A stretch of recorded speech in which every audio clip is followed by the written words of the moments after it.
Try to face the challenge. நிறையா பேர் என்ன செய்யணும்னா, ஒரு இன்கன்வீனியன்ட் சுச்சுவேஷன் இருக்குது, இல்லை சேலஞ்சிங்கான சுச்சுவேஷன் இருக்குன்னா அதை விட்டு எப்படா வெளியே போவோம் அப்படின்னு சொல்லிட்டு நினச்சிட்டு இருப்போம்.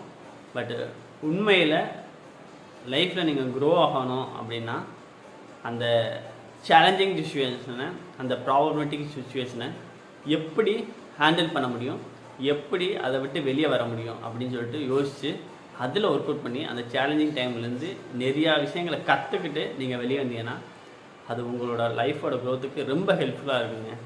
நீங்கள் பார்த்தீங்கன்னா ரொம்ப சக்ஸஸ் ஆனவங்க என்ன பண்ணியிருப்பாங்கன்னா, மிகப்பெரிய சேலஞ்சஸை, மிகப்பெரிய ப்ராப்ளத்தை அவங்க ஃபேஸ் பண்ணியிருப்பாங்க. அதுக்கப்புறம் அவங்க வெளியே வரையில் அவங்க நிறையா விஷயங்கள் கற்றுக்கிட்டு வந்திருப்பாங்க. அது மூலியமாக அவங்க லைஃப் பயங்கரமாக க்ரோ ஆகிருக்கும். ஸோ உங்கள் லைஃப்லேயும் மிகப்பெரிய க்ரோத்தை பார்க்கணுன்னா ஒரு டஃபஸ்ட்டு சுச்சுவேஷனை, டஃபஸ்ட்டு ப்ராப்ளத்தை ஃபேஸ் பண்ணுங்கள். You can see the difference. இதுதான் இன்றைக்கி நான் ஷேர் பண்ண நினச்சது. நீங்கள் இப்போ என்ன சுச்சுவேஷனில் இருக்குன்னு உங்களுக்குள்ளே திங்க் பண்ணுங்கள். அதுக்கப்புறம் அதுக்கான சொல்யூஷனையும் அதுக்கான ஸ்டெப்ஸையும் எடுக்க ஸ்டார்ட் பண்ணுங்கள். Thank you so much. Have a great day.